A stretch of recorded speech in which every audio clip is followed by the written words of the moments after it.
जो लोग इसी ऊहापोह में पड़े रहते हैं कि क्रोध नहीं करना चाहिए और क्षमा ही सबसे उत्तम है, उन्हें द्रौपदी और युधिष्ठिर के इस वार्तालाप को जरूर सुनना चाहिए। यह बात उस समय की है जब पांडव वनवासी होकर एक से दूसरी जगह पर घूम रहे थे। तो एक संध्या को सब वनवासी पांडव द्रौपदी के साथ शोकग्रस्त होकर बातचीत में संलग्न थे। तभी द्रौपदी ने कहा कि दुर्योधन सच में बड़ा क्रूर है। उसे हम लोगों को देखकर दुख नहीं होता बल्कि खुशी होती है। आज हम लोग मृगशाला ओढ़कर जंगल जंगल में भटक रहे हैं, उसे कोई पश्चाताप नहीं है। जब मैं देखती हूँ कि आप लोग सुनहरे पलंग छोड़कर कुशा घास के बिछौनों पर सो रहे हो, तो मैं कैसे प्रसन्न रह सकती हूँ। आज आप अकेले मैले कुचैले जंगलों में भटक रहे हैं। एक समय था जब महलों में प्रतिदिन हजारों ब्राह्मणों को इच्छानुसार भोजन कराया जाता था, और आज हम लोग ही कंद मूल खाकर जीवन निर्वाह कर रहे हैं। भीमसेन को बनवासी और दुखी देखकर आपके चित्त में क्रोध क्यों नहीं उमड़ता? अर्जुन 2 बाह के होने पर भी 1000 बाहों वाले कार्तवीर्य अर्जुन के समान बलशाली हैं, तो भी हम विवश हैं इस तरह का जीवन जीने के लिए। मैं राजा द्रुपद की पुत्री, महात्मा पांडु की पुत्रवधू, धृष्टद्युम्न की बहन, पांडवों की पतिव्रता पत्नी, मैं आज वन वन भटक रही हूँ। आपकी सहन शक्ति को धन्य है। ठीक है, आप में क्रोध नहीं है। जिसमें क्रोध और तेज ना हो वह कैसा क्षत्रिय जो समय आने पर अपना तेज ना प्रकट कर सके। सभी प्राणी उसका तिरस्कार करते हैं। शत्रुओं से क्षमा का नहीं, प्रताप के अनुरूप व्यवहार करना चाहिए। द्रौपदी ने फिर कहा कि पहले जमाने में राजा बलि ने अपने पिता में प्रहलाद से पूछा था कि पिता, क्षमा उत्तम है या क्रोध? तो उन्होंने जो जवाब दिया था, कृपया आप इसको अच्छे से समझ लीजिए।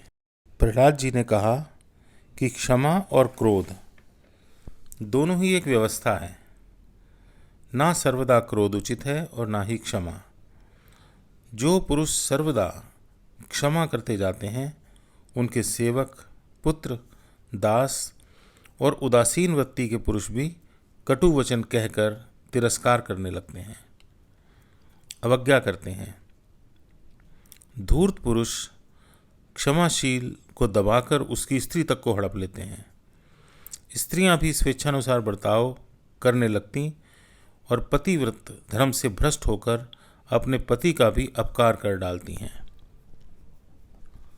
इसके अतिरिक्त जो पुरुष कभी क्षमा नहीं करता, हमेशा क्रोध ही करता है, वह क्रोध के आवेश में आकर बिना विचार किए ही सबको दंड देने लगता है। वह मित्रों का विरोधी हो जाता है और अपने कुटुंब का शत्रु। सब ओर से अपमानित होने के कारण उसके धन की हानि भी होने लगती है और दुत्कार भी मिलती है। उसके मन में संताप, ईर्ष्या और द्वेष बढ़ने लगते हैं। इससे उसके शत्रुओं की भी वृद्धि होती है। वह क्रोधवश अन्यायपूर्वक किसी को दंड दे बैठता है। इसके फलस्वरूप ऐश्वर्य, स्वजन और अपने प्राणों से भी उसे कभी कभी हाथ धोना पड़ सकता है। जो सबसे रोब दाब के साथ ही मिलता है, उससे लोग डरने लगते हैं, उसकी भलाई से हाथ खींच लेते हैं और उसमें दोष देखकर चारों ओर फैला देते हैं।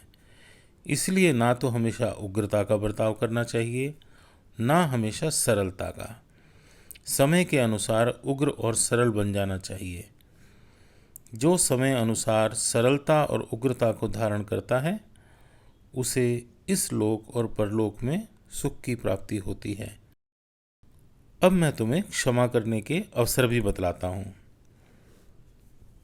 यदि किसी मनुष्य ने पहले उपकार किया हो, फिर उससे कोई बड़ा अपराध बन जाए, तो पहले के उपकार पर दृष्टि रखकर उसे क्षमा कर देना चाहिए। यदि कोई मनुष्य मूर्खतावश अपराध कर दे, तब भी क्षमा कर देना चाहिए, क्योंकि सब लोग सभी कामों में चतुर नहीं हो सकते। इसके विपरीत जो लोग जानबूझकर अपराध करते हों और कहते हो कि हमने जानबूझकर अपराध नहीं किया है, तो उन्हें थोड़ा अपराध करने पर भी पूरा दंड देना चाहिए। कुटिल पुरुषों को क्षमा नहीं करना चाहिए। एक बार का अपराध तो चाहे किसी का भी हो क्षमा कर देना चाहिए, परंतु दूसरी बार दंड अवश्य देना चाहिए। मृदुलता से उग्र और कोमल दोनों प्रकार के पुरुष वश में किए जा सकते हैं। मृदुल पुरुष के लिए कुछ भी असाध्य नहीं है, इसलिए मृदुलता ही श्रेष्ठ साधन है। अतः देश, काल, सामर्थ्य और कमजोरी पर पूरा पूरा विचार करके मृदुलता और उग्रता का व्यवहार करना चाहिए।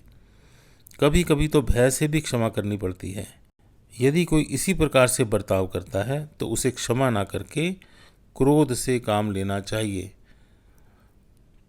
द्रौपदी ने आगे कहा, राजन, धृतराष्ट्र के पुत्र अपराध पर अपराध करते जा रहे हैं। उनका लालच असीम है। मैं समझती हूँ कि अब उन पर क्रोध करने का समय आ गया है। उन्हें क्षमा ना करके उन पर क्रोध कीजिए। तो प्रहलाद जी ने ये बिल्कुल ठीक कहा है कि क्रोध और क्षमा ये सिर्फ एक व्यवस्था है जिसे समय के अनुसार इस्तेमाल करना चाहिए।